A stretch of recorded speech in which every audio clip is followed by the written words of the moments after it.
আসসালামু আলাইকুম রহমতুল্লাহি ওবরাকাতুহু।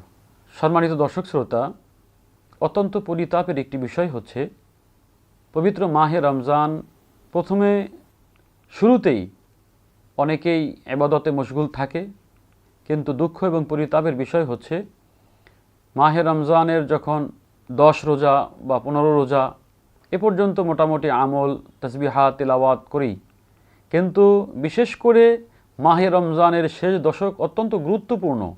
যেই দশকের মধ্যেই আল্লাহ রেখেছেন লাইলাতুল কদর, যেই দশকের মধ্যে রয়েছে আমাদের জন্য নাজাত বা মুক্তি, অথচ সেই দশকের মধ্যেই আমরা গাফলতের মধ্যে থাকি, অলসতার মধ্যে থাকি, আমরা দুনিয়ার ব্যস্ততার মধ্যে লেগে যাই।